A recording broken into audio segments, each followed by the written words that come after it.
अस्सलाम वालेकुम। और आप हमें मुतमईन करें, हम आपको मुतमईन करेंगे। और इत्तेफाक हो गया है तकरीबन तमाम सियासी जमातों का, पीटीआई का, नून लीग का, पाकिस्तान पीपल्स पार्टी का, जेयूआई का। और ये सारा कुछ मुमकिन हुआ है मौलाना फजल रहमान साहब की कोशिशों से। वो इस तमाम आइनी तरमीम के मामले पर किंग पिन साबित हुए हैं। और इसमें सबसे अहम बात है, ये जितना भी आइनी तरमीम पे जो इत्तेफाक हुआ है, जिसमें अभी कुछ वो जो कहते हैं ना कि there are many hiccups between cup and lip, तो हो सकता है कि अभी कुछ मामलात हों जो अभी तय नहीं हुए, जिसमें पीटीआई के जो लीडरशिप है यहाँ पे उसकी मुलाकात होनी है इमरान खान साहब से जेल में, जहाँ से फाइनल अप्रूवल पीटीआई की तरफ से मिलेगी। लेकिन ऐसा एक मुसव्वदा है मौजूद जिस पे इत्तेफाक हो चुका है। और कहने की बात उसमें सबसे बड़ी ये है कि जो भी आइनी तरमीम आएँ उस पर हो सकता है कुछ हल्कों को एतराज़ हो, वकला को एतराज़ हो, जुडिशरी के कुछ मेंबरान को एतराज़ हो और लोगों को एतराज़ हो। लेकिन अगर सियासी जमातों का उसमें इत्तेफाक हो जाता है तो समझने की बात यह है कि आखिर में टेबल पे बैठ के बातचीत से ही मामला हल होते हैं। लड़के एक दूसरे को गालियां दे के, एक सियासी जमात जो इस मामले में बहुत बदनाम हुई, उसे ये याद रखना चाहिए कि ऐसी लड़ाई नहीं करनी चाहिए कि जब कभी सुलह हो जाए तो शर्मिंदगी हो, जैसे कि मौलाना साहब के सामने बैठ के हो रही होगी पीटीआई वालों को। और कभी इस हद तक मामलात को ले जाना नहीं चाहिए, ख़ास तौर पर सियासत में जहाँ पे नो रिटर्न हो, क्योंकि सियासत में नो रिटर्न कोई नहीं होता। और ये साबित हो गया पिछले कुछ दिनों में, जिसमें हमने देखा कि मामलात ख़राब भी हुए, ठीक भी हुए, लेकिन सियासत आर्ट ऑफ पॉसिबिलिटीज़ है, मुमकिनात का खेल है। इसमें कुफर और इस्लाम की जंग नहीं होती, हक़ व बातिल का मार्का नहीं होता। ये मामलात रियासत के चलाने होते हैं, हुकूमत के मामलात चलाने होते हैं। उसके लिए कुछ लो कुछ दो पे ही काम चलता है, जो तमाम सियासी जमातों ने बहुत एहसन तरीके से किया है। और क्या इसमें यह वजह भी थी कि मुलाकातों पर पाबंदी रही है कुछ दिनों तक और उससे मामला ठीक हुए हैं। लेकिन हम इस्लामाबाद में देख रहे हैं कि आज भी रास्ते बंद हैं, पिंडी में भी रास्ते बंद हैं। मुसलसल एहतजाज की वजह से शहरियों की ज़िंदगी जो है वो मुश्किल हो रही है। उसमें तलबा का मामला भी है जिस पर हम बात करेंगे हमारे आज के एडिटोरियल में। तो हमारी आज की टॉप स्टोरी मौलाना की सरपरस्ती में आइनी तरमीम, इस पर हम बात करेंगे। हमें ज्वाइन किया है नैयर अली, हमारी नुमाइंदा खसूसी हैं समा की, और हमें ज्वाइन करेंगे टिका खान सानी जो नुमाइंदा खसूसी हैं समा के। इन दोनों ने और हमारे बहुत सारी और दूसरी बहुत टीम ने पिछले कई दिनों से बहुत अच्छी रिपोर्टिंग की है, दिन रात आप तक खबरें पहुँचाई हैं। और जुनेद अकबर साहब हमें ज्वाइन करेंगे MNA पाकिस्तान तहरीक इंसाफ के, जिनका पॉइंट ऑफ व्यू थोड़ा सा मुख्तलिफ है अपनी पार्टी से। और दानियल चौधरी जो MNA है पाकिस्तान मुस्लिम लीग नून के। नैयर, मैं आपसे बात का आगाज़ करूँगा। आप बताइएगा, पार्लियामेंट में कल रात आपने जो खबर दी थी कि मुसव्वदा पेश हो गया है, एग्री कर गए, पार्लियामेंट में पेश नहीं हुआ। अभी इजलास दोनों जारी हैं, सेनेट के भी और कौमी असम्बली के भी। कैबिनेट के इजलास के भी हम सुन रहे थे कि वो 7:30 बजे होगा। क्या वो मुसव्वदा जो आपने रात ब्रेक की है स्टोरी, वो कैबिनेट में पहुंच गया? बहुत शुक्रिया अबसार साहब। ये जो मुसव्वदा जिसका आप जिक्र कर रहे हैं गुज़श्ता रोज़ आया था, वो हतमी मुसव्वदा नहीं था। उसको अब जो है वो सेमी हतमी मुसव्वदा जो है हुकूमत का करार दिया गया। और आज जो मुसव्वदा आया है वो 26 नुकाती मुसव्वदा आया है। कल जो मुसव्वदा था वो 24 नुकाती था। और कल के और आज के मुसव्वदे में वही फ़र्क है जो कल की मौलाना की तकरीर और आज की मौलाना साहब की तकरीर के दरमियान। और वो इस तरह से कि कुछ ऐसी शिके जिनके ऊपर मौलाना को एतराज़ था, वो इस जो 26 नुकाती आज हतमी मुसव्वदा है जो समा ने अपने नाज़रीन के लिए सबसे पहले ब्रेक किया है, उसमें से निकाल दी गई हैं। और कुछ ऐसी चीजें हैं जो कि शामिल की गई हैं और जो कि ज्यादातर जो है वो मौलाना की तरफ से जो है सजेस्ट की गई थी। हमारे देखने वालों की आसानी के लिए बता देंगी कि कौन कौन सी शिकें निकाली गई हैं, पहले वो बता दें, फिर मैं आपसे उस पर बात करूंगा डाली कौन सी गई हैं। जी बिल्कुल, सबसे बुनियादी जो एक तब्दीली की गई है वो ये है कि गुज़श्ता रोज़ हमने अपने नाज़रीन को बताया था कि अब जो है वो बात आइनी अदालत से हटकर आइनी डिवीज़न तक आ गई है। लेकिन आज जो है वो आइनी डिवीज़न का लफ्ज़ जो है, डिवीज़न का वर्ड चेंज करके तमाम जगह जहाँ जहाँ इस्तेमाल हुआ था उसको आइनी बेंच के साथ तब्दील कर दिया गया है। क्योंकि ये एक बुनियादी नुक्ता जो है ये मौलाना साहब की तरफ से उठाया गया था कि बेंच बनेगा। तो आज जो है वो बेंच बनाने की बात जो है वो इसमें मौजूद है और उसके साथ साथ उसकी पूरी डिटेल जो है वो भी दी गई है कि ये जो बेंच बनेगा वो किस तरह से होगा। मजमूई तौर पर 11 सफ़ात पर मुश्तमिल है, 26 नुकात है इस मुसव्वदे के। और इसमें जो ये जो बेंच वाली बात है, ये नए आर्टिकल 191A में दी गई है अच्छा, और ये बेंच कहा गया है। हो गया डिवीजन की जगह, उसके अलावा क्या हुआ? उसके अलावा जनाब इसमें कल का जो मुसविदा था उसमें chairman joint of chief staff committee services chief की दोबारा तकर्री, तोसी और कवानीन को हतमी तौर पर आइनी तहफ़्फ़ुज़ दे दिया गया था। ठीक है। और इसके बाद जो है वो 8वें शेड्यूल का इजाफा भी किया गया था। ठीक है। लेकिन अब जो है वो ये सारी शिकें जो है वो निकाल दी गई हैं, 243 निकाल दी गई है और सर्विसेज चीफ का मामला जो है वो अब इस आइनी ये बड़ा हिस्सा नहीं है। अहम आपने ये बात बताई है जो निकाली गई है, तो ये तो फिर JUI और PTI की बहुत बड़ी कामयाबी है ये शिक निकलवाना। इसके अलावा क्या निकाली गई है तीसरी चीज़? जी बिल्कुल, इसके अलावा 3 रुकनी बेंच की बात की गई थी। जितने भी फैसले हैं वो आईनी बेंच के हवाले से, और ये जो मैं आपको बता रही थी ना कि बेंच की बात की गई है, तो इसमें ये लिखा गया था कि सो मोटो रीजनल जुरिस्डिक्शन दरखास्तों और सदारती रेफरेंस की समाअत जो है और फैसला जो है वो आईनी बेंच का 3 रुकनी बेंच करेगा, जिसको अब 5 रुकनी से बदल दिया गया है। ये भी कहा गया है कि आईनी अपीलों की समाअत और फैसला आईनी बेंच का 5 रुकनी बेंच करेगा।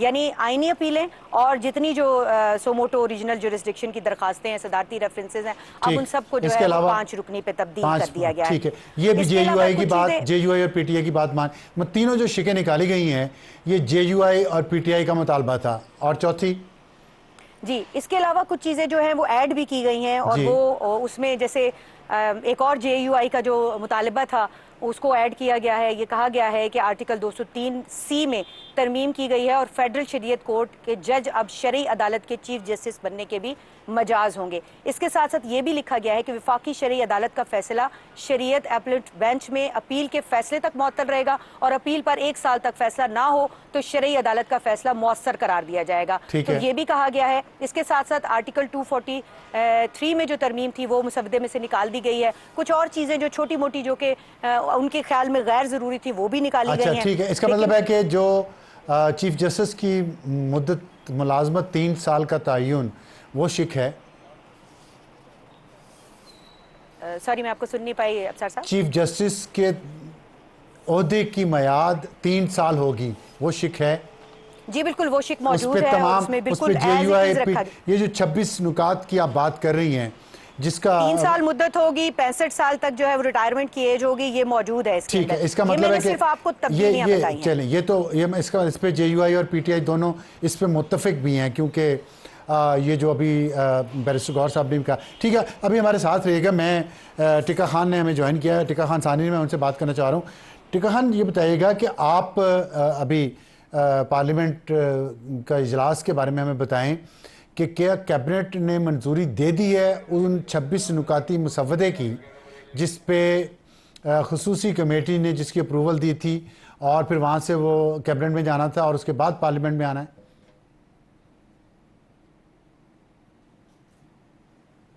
जी बिल्कुल, ये तैयारियां तो मुकम्मल हैं। इस वक्त कौमी असम्बली का इजलास भी जारी है। राजा परवेज़ अशरफ ने तकरीर की। अगरचे तादाद इस वक्त पूरी नहीं, लोग रिलैक्स हैं, क्योंकि आज का जो प्लान हुकूमत का लग रहा है वो सेनेट ऑफ पाकिस्तान में अमेंडमेंट जो है उसको पेश करने का है, उसको टेबल किया जाएगा और कोशिश है कि आज ही मंजूरी हो जाए, अगर काबीना से मंजूरी हो जाएगी। लेकिन ग्राउंड रियलिटी को अगर देखें तो सेनेटर पूरे नहीं। हम बैक डोर में भी गए जहाँ से सेनेटर्स को लाया जाता है, वहाँ भी सिक्योरिटी के इंतजाम तो मौजूद हैं, लेकिन वहाँ मेरी मुलाकात हुई, वहाँ पे मिर्ज़ा अफरीदी जो कि साबिक डिप्टी चेयरमैन सेनेट भी रहे हैं, और ऑन अब्बास बप्पी गाड़ी में बड़ी तेज़ी से आए और वापस चले गए। और मैंने पूछा कि आपके 5 सेनेटर्स कहाँ हैं, फौजी अरशद, बाकी लोग, तो उन्होंने कहा वो हमारे पास ही हैं। इसका मतलब यह है जो 7 सेनेटर्स दरकार हैं वो तो उसके हवाले से 5 PTI के, वो PTI के पास है, उनका दावा है। बाकी 2 जो BNP बेंगल के हैं वो उनसे राब्ते में नहीं है। ताहम जो दूसरी तरफ जमीयत उलमा इस्लाम के अगर सेनेटर्स की बात करें तो मेरी कामरान मुर्तज़ा से अभी थोड़ी देर पहले बात हुई, जिन्होंने ये तैयार की थी, जो खालिक भी हैं इस लीगल ब्रेन है JUI का, उनका कहना था कि हमें कोई इंस्ट्रक्शंस नहीं मौलाना फजल रहमान की तरफ से दी गई कि हमने वोट करना है, बल्कि मना किया गया है कि उनकी हिदायत के मुताबिक ही वोट करना है। तो मौलाना फजल रहमान से वक्त मांगा है। PTI की 4 रुकनी लीगल टीम ने 4 से 5 घंटे का वक्त मांगा है कि वो इस पे मुशावरत करेंगे। तो आप देखिए 12 बजे 1-2 तक तो इजलास शायद कंटिन्यू ना रहे, जब तक कंसेंसस नहीं होता। चूँकि मेरी कामरान मुर्तज़ा से वाज़े तौर पे बात हुई कि इसके लिए वोट चाहिए, तो उन्होंने कहा वोट नहीं, ये है 2/3 मेजोरिटी आईनी तरमीम के लिए वोट के साथ सपोर्ट भी चाहिए। ठीक है। यानी अच्छा, जो ये वोट बताएं नहीं मुझे कर रहे, कि ये बताएं उनकी मुझे सपोर्ट अगर ज़रूरी है। कंसेंसस तो हो इस गया, हवाले से पीटीआई अगर तो अभी कंसेंसस हो गया कंसेंसस पे नहीं है, तो क्या फिर अगर कंसेंसस हो गया तो पीटीआई वोट डालेगी?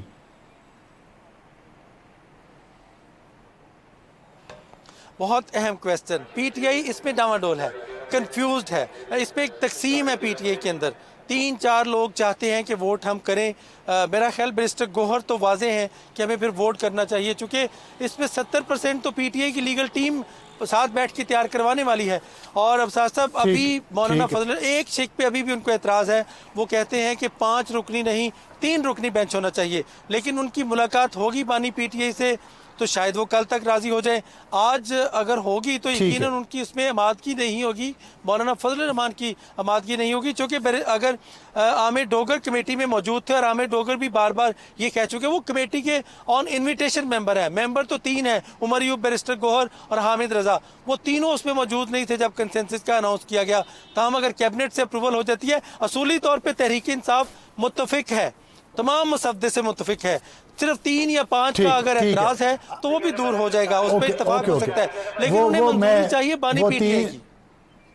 ठीक है। मैं हमें आपने कहा कि पीटीआई में इख्तलाफ है इस बात पे। जुनेद अकबर एमएनए पाकिस्तान तहरीक है, उन्होंने हमें ज्वाइन किया है, हम उनसे इस पर बात करते हैं। जुनेद साहब, अस्सलाम वालेकुम। वालेकुम सलाम। आप गुफ्तगू हमारी सुन रहे होंगे और ख़बरें भी सुन रहे होंगे कि कंसेंसस हो गया है और पीटीआई और जेयूआई की जो बहुत सारी मुतालबात थे इन आइनी तरमीम के हवाले से वो मान भी लिए गए हैं और कंसेंसस हो रहा है। अब सिर्फ उन्होंने 2-3 घंटे मांगे हैं। एक लीगल टीम जो आपके ज़ाहिर लीडरान भी हैं, वो सारे मौजूद भी हैं वहाँ पे, मौलाना साहब के साथ भी थे, कमेटी में भी आमिर डोगर साहब थे। तो कंसेंसस पीटीआई का हो गया, लेकिन आपने ट्वीट भी किया था कि हुकूमत हर जायज़ व नाजायज़ तरीके से ये आइनी तरमीम करना चाहती है जिसका वाहिद मकसद इमरान खान को निशाना बनाना है। कामयाबी की सूरत में ज़िम्मेदार पीटीआई क़यादत की मफाहमती पॉलिसी होगी। आप अभी तक किसी मौक़िफ़ पे कायम हैं या आप समझते हैं कि आपके मुतालबात मानने के बाद ये तरमीम बेहतर हैं जो अभी आ रही हैं? बिस्मिल्लाहिर्रहमानिर्रहीम, बड़ी मेहरबानी, शुक्रिया जी। असल में इस असम्बली को कौम की नुमाइंदगी असम्बली ही से नहीं मानते, तो जब हम इस असम्बली को असम्बली नहीं मानते तो इसकी कानून साजी को हम किस तरह मानेंगे। और दूसरी बात यह है कि जिस तरह आईनी तरमीम, इससे पहले भी 25वीं आईनी तरमीम में मैं खुद भी असम्बली का रुकन था और वो तरमीम भी हुकूमत की तरफ से आई थी, लेकिन असम्बली में उस पर डिबेट हुआ था, कंसेंसस बना दी गई और फिर हमने भी वोट दिया था। कंसेंसस की बात होती तो फिर ये वोट क्यों मांगते? तो ऐसी कोई बात नहीं है कि हमारी कोई कंसेंसस है, और कंसेंसस उसी पोजीशन पे होती। हमारे आमिर डोगर साहब जिसने पीटीआई की नुमाइंदगी की थी, आज उसकी मैंने वीडियोज देखी तो उसने कहा कि नहीं, मैंने बिल्कुल मुखालिफत की, कोई कंसेंसस हमारी तरफ से पीटीआई की तरफ से नहीं है।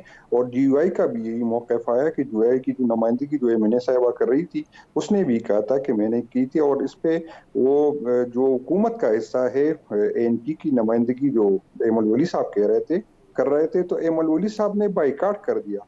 तो जब उसने बाइकाट किया, हमारी डोगर साहब की भी आई है, जीवाई की भी आई है, तो आप किस तरह कह सकते हैं कि इस पे कंसेंसस आई? मौलाना साहब ने क्लियरली कहा कि हमारा जो है बंदा अभी तक उस पे वोट नहीं देगा, तो किसी किस्म की जी, ये बात तो सही है कि अभी तक वोट नहीं दे रहे, लेकिन मौलाना साहब ने भी कहा है और बैरिस्टर गौहर आपके चेयरमैन हैं, उन्होंने कहा है कि मुफाहमत हो गई है और उनकी मर्ज़ी से 26 नुकाती मुसव्वदा जो है इसकी जो मौलाना साहब के घर में मीटिंग हो रही थी उसमें मंजूरी दी गई है। और एमल वली साहब तो इसलिए गए हैं कि सूबा खैबर पख्तूनख्वा का नाम बदलना वो चाहते थे, पख्तूनख्वा करना चाहते थे, वो उनकी शर्त नहीं मान रही हुकूमत, तो इसलिए किसी चीज़ पे एतराज़ नहीं है। तो अगर आपकी जमात जो है उसकी सीनियर क़यादत जितनी भी है, उमर अयूब भी हैं उसमें, गौहर अयूब, बैरिस्टर गौहर भी हैं, फिर अली ज़फ़र भी हैं, फिर सलमान अकरम राजा भी हैं,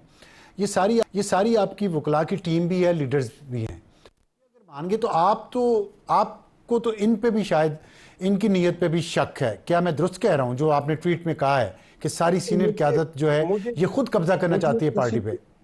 नहीं, मुझे किसी की नियत पे शक नहीं है और न मैंने ये कभी कहा है कि कोई जो है कब्जा करना चाहता है। मैंने कहा कि हम इस असम्बली को जो है असम्बली का अवाम की नुमाइंदा असम्बली नहीं मानते। यहाँ पर वोटों की चोरी की गई है और ये जबरदस्ती की बनाई हुई असम्बली है, तो हम इसको मानते नहीं। ये इजाजत न तो बैरिस्टर गौहर साहब के साथ है, न उमर अयूब साहब के साथ है, न किसी और के साथ है। इसकी मंजूरी खान साहब से की आएगी और खान साहब, मुझे यकीन है कि खान साहब कभी भी इसमें जो है हमें वोट की इजाजत नहीं देंगे। बाकी जो खान साहब कहेंगे इंशाल्लाह उसी के मुताबिक हम वोट देंगे। हाँ, अगर खान साहब से ये मुलाकात हो जाती है अगर खान साहब से, और खान साहब इस मुसव्वदे की 26 नुकाती मुसव्वदे की मंजूरी दे देते हैं पीटीआई की तरफ से, फिर तो आपको एतराज़ नहीं होगा? नहीं, बिल्कुल फिर मुझे एतराज नहीं होगा। लेकिन सबसे ज्यादा जो असम्बली में जितने भी मेंबरान हैं, सबसे ज्यादा टाइम मेरा खान साहब के साथ गुजरा है। तो मुझे पता है कि खान साहब इस असम्बली को भी नहीं मानते, इसकी मैंडेट को भी नहीं मानते और इसकी अमेंडमेंट को भी नहीं मानते और सवाल ही पैदा नहीं होते। मुझे ये यकीन है कि खान साहब किसी भी इस असम्बली की जो है हमें इजाजत नहीं देंगे कि हम इस आइन के आए उसमें हिस्सा ले या इसमें वो। सियासी जमातें अगर आगे जा रही हैं और आपकी जो पीटीआई की लीडरशिप है टॉप की इस वक्त बाहर है जेल से, खान साहब के बाद जो चेयरमैन हैं और सेक्रेटरी जनरल हैं, वो मुज़ाकरात कर रहे हैं मुसलसल हुकूमत के साथ भी, कमेटियों के मेंबर भी हैं, पार्लियामेंट के मेंबर भी हैं, मौलाना साहब के घर में भी वो बैठ के सारी मुज़ाकरात हो रहे हैं। तो आप फिर ये कैसे कह सकते हैं कि ये लोग धोखा दे रहे हैं खान साहब को और पार्टी पर अपनी गिरफ्त कायम करना चाह रहे हैं? आखिर उनके पास कोई ना कोई मैंडेट तो है ना। खान साहब ने उन्हें चेयरमैन बनाया है, खान साहब ने उन्हें सेक्रेटरी जनरल बनाया है, तो उनकी बात जो वो कर रहे हैं आप इसी पार्लियामेंट के साथ कर रहे हैं ना। आप अपनी बात में क्यों डाल रहे हैं? मैंने कब कहा है? मैंने कभी ये नहीं ट्वीट कहा है कि खान साहब को धोखा दे रहा है। मैंने कहा मैं जानता हूँ खान साहब। आपका ट्वीट है। नहीं, ट्वीट में ये नहीं है। ट्वीट में मैंने ये नहीं कहा कि ये लोग नहीं। ट्वीट में आप दोबारा मेरे सामने पड़ा है। ट्वीट में ये नहीं कहा, मेरे सामने पड़ा है, आपको धोखा दे रहे हैं। मैं आपको बता दूं, मैं आपको बता दूं, ये मेरे सामने पड़ा है। ये था कि मैं आखिरी लाइन में इसमें यही लिखा हुआ है, भाईजान धोखा देना और चीज होती है, धोखा देना और चीज होती है, मसालियत का शिकार होना दूसरी बात है। तो ये हो सकता है कि उसकी अपनी सोच हो उसकी, लेकिन मुझे लग रहा है, मुझे अपनी राय मुझे है और ये मैं पॉलिटिकल वर्कर हूँ, कोई पॉलिटिकल नौकर नहीं हूँ। मुझे इज़हार राय का इख्तियार है और मेरा अब भी ये है कि इन चीजों से जिस मुसालियत के हम शिकार हो रहे, तो ये न पार्टी के मफाद में है और न खान के मफाद में है। ये मैं दोबारा ये बात रिपीट कर रहा हूँ कि जिस मुसालिहत के हम शिकार है, अगर उसी दिन डी चौक में हमारी प्लानिंग होती, डी चौक तक जो वर्कर जो है पहुंच गए थे और उसी पे हम इस पोजीशन में थे क्योंकि हमें हर जुल्म बर्दाश्त किया, हमने सख्तियां बर्दाश्त की, हमारे वर्कर पहुंच गए और इसके बावजूद जो उन बेचारों के साथ हुआ, अगर हम उसी पोजीशन में थे कि हम रियासत को घुटने टेक करने पे मजबूर कर सकते थे, तो मैं अब भी अपनी बात पे कायम हूँ कि यहाँ पर फैसलों में जो है फैसलों की फुकदान है, क़यादत की फुकदान है। इस पे मैं सख्ती से अपील करूँ। कौन फुकदान किस क़यादत में है जो इस वक्त मौजूदा क़यादत है? मैं बिल्कुल मैं यही कह रहा हूँ कि अगर हमारी अच्छी प्लानिंग होती, ये मैं इसकी कोई जस्टिफिकेशन नहीं दे रहा, लेकिन मेरा गिला भी पहले दिन से यही है कि सियासी कमेटी ने उसके लिए प्लानिंग सही तरीके से नहीं की थी। इस पे मैं बात नहीं करूंगा कि अली अमीन साहब को कहाँ होना चाहिए था, लेकिन मैं इसको कहता हूँ कि अली अमीन साहब के लिए भी कोई और हमें पहले से प्लानिंग करनी चाहिए थी कि अली अमीन साहब की गैर मौजूदगी में कौन जो है क़यादत जो है उसको लीड करेगा। तो इस पे मैं उसी दिन भी मेरा है, आज भी है और इंशाल्लाह कल भी मेरा यही होगा कि हमने जो मौका जो है हमने गंवाया है और हमने सही टाइम पे सही फैसले लिए।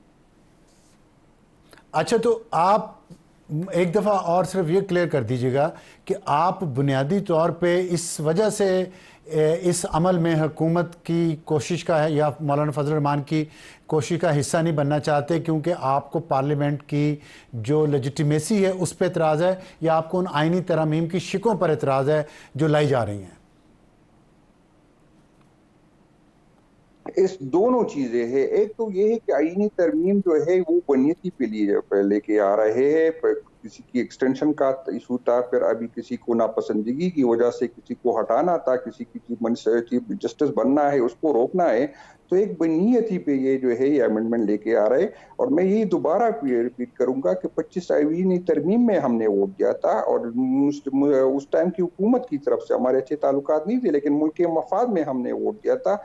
तो अमेंडमेंट इस तरह की नहीं आती जिस तरह ये हुकूमत कर रहा है, जिस तरह ये इदारे कर रहे हैं, लेकिन लोगों को मजबूर कर रहे, हमें कन्विंस कर रहे। हमें अगर आप वोट चाहिए और एक काम मुल्क के मफाद में होगा तो कौन होगा कि जिसमें वो इस तरह की चीज की मुखालिफत करेगा। कन्विंस कर तो रहे हैं, मौलाना साहब के घर में सारे बैठे हुए हैं। तरीका मौलाना साहब के घर में बैठे हैं, लेकिन मौलाना साहब की बात आप तो करते, लेकिन मौलाना साहब ने और भी कहा कि एक एमएनए के बच्चे मेरे घर पे है क्योंकि रियासत उसको उठाने उसके बच्चों को उठा रहे। कल एक सेनेटर साहब हुई असेंबली में, आप लोगों ने उसकी बात नहीं की। अभी भी हमारे एमएनए जो है किसी के प्लाजे गिराए जा रहे हैं, किसी की सिर्फ इस वजह से कि आप हमें वोट दे दे। तो तरमीम इसलिए नहीं आती, इसी तरीके से नहीं आती। जो तरीका जो इस्तेमाल कर रहे हैं ये तरीका भी गलत नहीं है और नहीं, ये बात देखिए, ये तो वाकई काबिल मजम्मत है। अगर ये सब कुछ ना हो, ये इस तरह के जो वाक़यात हो रहे हैं, जो आप जिस जुल्म और जाति की बात कर रहे हैं, फिर आप समझते हैं कि इन आईनी तरमीम की सपोर्ट करनी चाहिए आपको, पीटीआई को? नहीं, मैं पहले तो मेरे वही है, मेरा भी है और मुझे उम्मीद है कि खान साहब, मेरा तो राबिता नहीं हुआ, मुझे उम्मीद है कि खान साहब का यही होगा कि इस असेंबली की अगर हम कानून साजी में हिस्सा लेंगे तो इसको कानूनी बना देंगे। जो पहले दिन से हम कह रहे हैं कि इसके पास मैंडेट नहीं है। अगर मैंडेट नहीं है तो क्यों आप उसका हिस्सा ले? तो मुझे तो अपनी मेरी राय है, बाकी मैं पार्टी के फैसलों का पाबंद हूँ, जो पार्टी फैसले करेगा, लेकिन अपनी मेरे जाते राय है कि हम इसका हिस्सा नहीं बनाते। बहुत अच्छी, बहुत शुक्रिया जुनैद अकबर साहब हमसे बात करने का। तो वो अपनी ज़ाती राय दे रहे हैं, लेकिन पार्टी के फैसलों का एहतराम करेंगे और यही बहुत सारे पीटीआई के लोगों का मौक़िफ़ है। कुछ इख्तलाफात है पीटीआई के अंदर अभी भी कि क्या इन आईनी तरमीम में उन्हें अपना कॉन्सेंट देना चाहिए या नहीं। इस पर बात जारी रखेंगे छोटे से ब्रेक के बाद। मुसलसल बदलती सिचुएशन, ब्रेक पर जाने से पहले मुसव्वदे पर कंसेंसस हो चुका था, ब्रेक से वापस आए हैं तो सेनेट का इजलास कल सुबह 11 बजे तक के लिए मुलतवी हो गया। आईनी तरमीम पेश नहीं हो रही आज भी, और सलमान अकबर राजा साहब का बयान आया है। उन्होंने कहा कि हमें ये मुसव्वदा कबूल नहीं है, और उन्होंने ये भी कहा है कि कॉन्स्टिट्यूशनल बेंच की जो जजेस की नॉमिनेशन है वो जुडिशल कमीशन जिसमें हुकूमत के नुमाइंदों की अक्सरियत हो, वो इसको नहीं मानते। तो ज़ाहिर अभी इख्तलाफात हैं जारी, और मौलाना फजल रहमान साहब ने भी अपने पार्लियामेंटेरियंस को अभी तक कोई हिदायत दी थी कि वो किसी भी किस्म का वोट डालें, कौमी असम्बली में भी या सेनेट में भी। तो इख्तलाफात मौजूद हैं अभी भी, और क्या ये आज रात हल होते हैं या नहीं। और बिलावल भुट्टो साहब ने कहा था कि ये मेरा आखिरी वीकेंड है इस्लामाबाद में। बड़ी मेहनत की है उन्होंने, वैसे वीकेंड डिज़र्व करते हैं अच्छा सा कहीं जाके पुरस्कून तरीके से गुजारना, लेकिन लगता है कि वीकेंड उनका अभी ख़राब ही होगा। हमें ज्वाइन किया दानियल चौधरी साहब ने। दानियल साहब अस्सलाम वालेकुम। अस्सलाम वालेकुम जी। दानियल साहब कैसे हैं आप, खैरियत से हैं?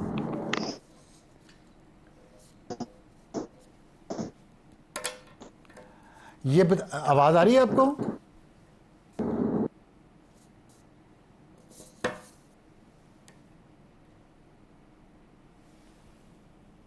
मेरा ख्याल है कि हमारा राब्ता मुनक़ता हो गया है दानियल चौधरी साहब से। और जैसा कि मैं आपको बता रहा था कि सेनेट का इजलास मुलतवी हो गया है कल सुबह 11 बजे तक। आज पहले ये कहा जा रहा था कि कैबिनेट आज मंजूरी देगी मुसव्वदे की जो आईनी तरमीम के लिए, जिस पर एक 26 नुकाती मुसव्वदा जिस पर लग रहा था कि शायद सबका इत्तफाक हो गया तमाम सियासी जमातों का, लेकिन वो इत्तफाक हो नहीं पाया। पीटीआई को रिजर्वेशंस हैं, ना सिर्फ उस क़यादत को जो निगोशिएट कर रही है मौलाना साहब के साथ और हुकूमत के साथ, बल्कि पीटीआई के अंदर भी इख्तलाफात हैं कि इस आईनी तरमीम पे साथ बैठना ही नहीं चाहिए।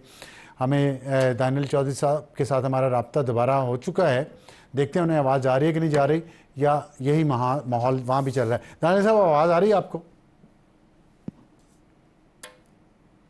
जी आ रही है, बिल्कुल आ रही है जी। आपको आ रही है आवाज़? जी आ रही है। सलमान अकबर राय साहब ने कहा है कि हमें तो मंजूर नहीं है ये मुसवदा, कोई कंसेंसस नहीं हुआ। मौलाना साहब ने भी कह दिया है कि अभी आप वोट ना डालें, हदायत कोई नहीं दी उन्होंने तो। और सेनेट का इजलास भी कल तक मुलतवी कर दिया गया है, कैबिनेट की मीटिंग भी नहीं हुई। तो आपका तो मामला अभी तक वहीं अटका हुआ है, कोई इसमें प्रोग्रेस तो नहीं हुई? देखिए अफसार साहब, हमारा डे वन से एक ही हमारा मौक़िफ़ रहा है, और वो ये रहा है कि ये जो आइनी अमेंडमेंट्स हैं ये पाकिस्तान को मुस्तहकम करने को के लिए, पाकिस्तान का लीगल सेटअप जो फ्रेमवर्क करता है, सेपरेशन ऑफ पावर, तीनों इदारे जो हैं जिस पिलर के ऊपर खड़े हैं उसको स्ट्रेंथन करने के लिए ये आइनी अमेंडमेंट ज़रूरी है। और हम डे वन से ये कह रहे हैं कि हम जो है इस टीम में, और इंशाल्लाह अपनी जितनी भी सियासी जमातें हैं उनको साथ लेके चलेंगे। हमने मौलाना के साथ तमाम जमातों ने अपना ड्राफ्ट क्रिएट किए, पीपल्स पार्टी की तरफ से, मुस्लिम लीग नून की तरफ से और मौलाना की तरफ से। उनके ऊपर कंसेंसस हुआ, कुछ इशूज़ वो थे जिनके ऊपर बिल्कुल इनिशियल पेपर सामने आया जो तमाम जमातों की टर्म्स के ऊपर बात करने और एग्री करने पेश किया जाएगा। तो इंशाल्लाह अभी जिस तरह मौलाना साहब ने कल रात को भी कहा और आज भी हमारी जो मीटिंग्स हुई हैं, हमारी गवर्नमेंट की मीटिंग्स हुई हैं, as per the information that has been passed to me, कि वो यही है कि हम इंशाल्लाह वी आर वेरी क्लोज, और बाय होपफुल बाय टुनाइट चीज़ें जो हैं वो वाइंड अप हो जाएंगी और क्लोज हो जाएंगी। और जो कुछ नुकात ऐसे हैं जिनके ऊपर या उनका जो तहरीक इंसाफ की वजह से जो डिले आ रहा है, और वो डिले इसलिए नहीं कि they do not believe in it, वो डिले इसलिए कि वो जब भी मुल्क में मुस्तकम करने के लिए कोई चीज़ आई, कोई भी तरमीम आई, कोई आइनी बिल आया, कोई आइन की बात हुई, तो ये हमेशा पाकिस्तान के खिलाफ खड़े रहे। ये इनका तरीका सियासत है कि हर चीज़ में गंद डालना, इनका तरीका सियासत है कि हर चीज़ में आप तफरीक करना। लेकिन इंशाल्लाह मौलाना साहब एक ज़ीरक सियासतदान है, और आज ये वोट जो है ये एक बिल के ऊपर नहीं है अफसार साहब, ये वोट है दो सोचों के ऊपर। और एक सोच है जलाओ घिराओ तफरीक नफरत पाकिस्तान को बंद करने की, और एक सोच है पाकिस्तान को बेहतरी की तरफ ले जाने की, प्रॉस्पेरिटी, पाकिस्तान के मुहब्बे वतन होने की। और मुझे बहुत उम्मीद है, और मुझे मौलाना एक ज़ीरक सियासतदान है, he will stand with the right side of the history and not with those जिन्होंने पाकिस्तान को हमेशा धकेला और कमज़ोर किया। मौलाना साहब के लिए आपके जज्बात के इजहार पे मुझे खुशी हुई है, लेकिन मौलाना साहब को आपने शायद बहुत नाराज़ कर दिया है। रात उन्होंने बहुत सख्त ज़ुबान इस्तेमाल की है। उन्होंने कहा कि हुकूमत चाहती है बाई हुक और बाई क्रुक वो जो चाहती है वो करवा ले, ऐसे नहीं होने देंगे हम। और फिर आज रज़ा रब्बानी साहब के ख़त में पढ़ रहा था, पता नहीं असली है या फेक है, अब आजकल ये भी तो मसला ही है, जिसमें उन्होंने कहा है हुकूमत को, पीपल्स पार्टी का भी आपने जिक्र किया, हुकूमत को उन्होंने कहा कि इतनी जल्दी मत करें, बगैर कंसेंसस के ये नहीं हो पाएगा और कंसेंसस होना चाहिए। तो उंगलियां तो आपकी तरफ उठ रही हैं, इल्ज़ाम आप पे आ रहा है, सारी मेहनत हम देख रहे हैं बिलावल भुट्टो साहब कर रहे हैं, ये हो क्या रहा है, क्या खिचड़ी बन रही है? देखिए, जिस खत की आपने बात की तो वो हम तस्दीक कर सकते हैं, दैट इज़ नॉट ट्रू, वो फेक है। और जहाँ तक आपने मौलाना साहब के रात के प्रेस कॉन्फ्रेंस की बात की, देखिए मैंने जिस तरह कहा कि अगर हुकूमत ने ज़ोर बाजू के साथ करवाना होता या पास करवाना होता तो हम शायद पिछले ही टर्म में करवा चुके होते। अफसार साहब, ये वो लोग हैं जो इन तमाम चीज़ों को क्लेम कर रहे हैं, फिर वो लोग कहते थे कि हमें आपने जहर के कतरे पिलाए गए जेल में, फिर आपने कहा कि किसी खातून को बनी गाला में आपने फिनाइल के कतरे पिलाए। ये वो लोग हैं कि जो बचपन में हम कहानी सुनते थे कि शेर आ गया, शेर आ गया, शेर आ गया, गडरिया जो करता था, और जब असल में शेर आया तो कोई साथ खड़े होने वाला नहीं था। ये वही लोग हैं, झूठी बातें करते हैं, इनकी सियासत झूठे प्रोपेगेंडे और झूठ के ऊपर मबनी है, और सिवाय इसके कोई बात नहीं है। ये इनको कभी कभी ये क्या बात लेकिन कल रात को पुलिस तो पार्लियामेंट लॉजेस में गई है ना। इंशाल्लाह ये जो अफसार साहब कोई भी किधर नहीं गया, जो अगर अपनी रूटीन ये नॉर्मल चीज़ों के लिए या जिन लोगों के नाम रहे हैं वो लॉ एंड ऑर्डर वाले जो एक्ट था उसको वायलेट करने में, तो अगर उसको चेक करने के लिए कोई गया है तो उसमें कोई बड़ी वो कोई नहीं है। लेकिन जहाँ तक इनसे तो वोटें हमने पूरी नहीं करनी। मैंने जिस तरह कहा कि ये किसी बिल के ऊपर वोट नहीं है अफसार साहब, ये वोट है दो सोचों की। और आपने ये तारीख एक लाइन ड्रॉ कर रही है कि या आप पाकिस्तान की राइट साइड पे हो या फिर आप गद्दारों के साथ हो, या उनके साथ जिन्होंने पाकिस्तान के मुजस्मे जलाए, उनके साथ जिन्होंने पाकिस्तान के शहदाओं का मजाक उड़ाया। तो this is the line that has been drawn. और मुझे बहुत उम्मीद है कि मौलाना साहब और जमात के भी इनके अपनी जमात के लोग जो इनकी सफ़ों में इनका बोझ उठाने के लिए तैयार नहीं है, जो तफरीक और नफरत की सियासत को खैराबाद कह चुके हैं, इंशाल्लाह they will stand with the right side of the history. बहुत शुक्रिया आपकी। जितने देखते हैं कि पूरी होती है कि नहीं होती, right side of the history कौन सी है और रॉन्ग कौन सी है, इसका फैसला तो वक्त करेगा। लेकिन इस वक्त है एक ब्रेक का। ब्रेक के बाद वापस आएंगे तो हमारा आज का एडिटोरियल कि जो झूठी खबरें हैं और झूठ है वो इस मुल्क में कैसे आग लगा रहा है, ये होगा हमारा आज का एडिटोरियल एक छोटे से ब्रेक के बाद।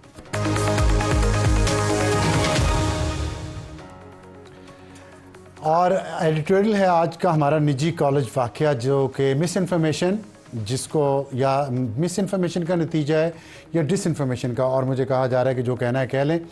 अब उसमें मिस इन्फॉर्मेशन और डिस इन्फॉर्मेशन में फ़र्क ये है कि मिस इन्फॉर्मेशन बाय मिस्टेक होती है और डिस इन्फॉर्मेशन प्लानिंग के ज़रिए होती है। जो कुछ हुआ लाहौर में और उसके वो फसादात जो फैले फिर रावलपिंडी और अब इस्लामाबाद में, उसमें अब तक 380 तलबा गिरफ्तार हो चुके हैं।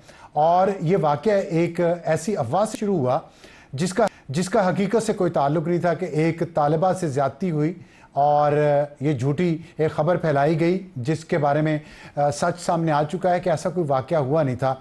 लेकिन इसकी बुनियाद पर जिस तरह मुनज़्ज़म मुहिम शुरू की गई, पाकिस्तान से बाहर बैठे हुए कुछ लोगों ने इस पर जितना काम किया और जिस तरह आग भड़काई, ये एक बहुत ही तशवीशनाक ख़बर है। और उसकी वजह यह है कि बाज़ लोगों का ख्याल ये है, ख़ास तौर पर यंग जनरेशन का, कि जो तलबा हैं उनके अंदर गुस्सा भरा हुआ है और बातों से और वजूहात से, जो मुल्क के हालात हैं, और कुछ हरासमेंट के वाक़यात ऐसे भी होते हैं जो कि तलबा को तंग करते हैं। तो एक ऐसा वाक़या जो हुआ नहीं, उसको बुनियाद बनाकर उन जज्बात को जो सचमुच तलबा के अंदर थे उनको भड़का के आग लगाई गई और हमले हुए लोगों की प्रॉपर्टी जला दी गई। गुजरात में एक सिक्योरिटी गार्ड बेगुनाह उसको कत्ल कर दिया गया, बिल्डिंग्स पर हमले हुए, क्लासरूम्स तोड़े गए और जो वहाँ पे एयर कंडीशनर थे, जो कंप्यूटर थे और दूसरी अमलाक थी, वो उठा के चोरी करके ले जाई गई। और ये सब कुछ तलबा ने किया। और पिंडी में जो हुआ कल, उसमें पेट्रोल की बोतलें, हॉकियाँ, बेसबॉल के बैट, ये तलबा ने उठाए हुए थे। मोटरसाइकिलों को आग लगाई उन्होंने, जो साइंस की लैब थी वो तबाह कर दी और जितना सामान था वहाँ से उठा के ले गए। और इस पर अगर मैं आपको मिसाल दूं उस वेस्टर्न वर्ल्ड की जो तरक्की याफ्ता ममालिक हैं, उसमें कुछ अर्सा पहले आपको याद है बरतानिया में क्या हुआ था, इसी तरह एक झूठी खबर पे वहाँ भी हंगामे और फसाद हुए थे। लेकिन वहाँ की अदालतों ने 24 घंटे काम किया और उन 24 घंटों में जब उन्होंने काम किया तो वहाँ 12 साल की उम्र से लेके 69 साल तक की उम्र के 250 लोगों को सज़ाएँ दी और सज़ा पाने वालों में 33 अफराद की उम्रें 21 साल से कम थी। और यहाँ पे अब लोग फसाद फैला के आग लगवा के माफ़िया मांग रहे हैं। कोई कह रहा है बच्चे हैं छोड़ दें, कोई कह रहा है बुजुर्ग हैं छोड़ दें, कोई कह रहे हैं औरतें हैं छोड़ दें। लेकिन जो कानून का निफाज करने वाले ममालिक होते हैं, वहाँ पे कानून का निफाज ऐसे होता है जैसे बरतानिया में हुआ, उसके बाद वहाँ फसाद नहीं हुए। हमारे यहाँ हर तीसरे चौथे दिन फसाद होता है। और यहाँ पे एक फैसल जट साहब नामी आदमी हैं, मैं इंसान कहने लगा था, सॉरी अबाउट दैट, वो उन्होंने बाकायदा अपने यूट्यूब चैनल के ज़रिए, ट्विटर के ज़रिए, टिकटॉक के ज़रिए उन्होंने उस बच्ची की मौत की खबर भी दे दी। अफवाह, झूठी खबर, गिरफ्तार हुए, इसके बाद को रिहा कर दिया और उन वकला ने उस अदालत में उस जज के सामने उसके मुंह पे नारे लगाए। बरतानिया की अदलिया का बता दिया कि वहाँ पे कैसे फैसले होते हैं और हमारे यहाँ कैसे फैसले होते हैं। इस पे चीफ मिनिस्टर मरीम नवाज ने कहा था कि मैं कानून के मुताबिक फैसला करूँगी। तो गुड नाइट।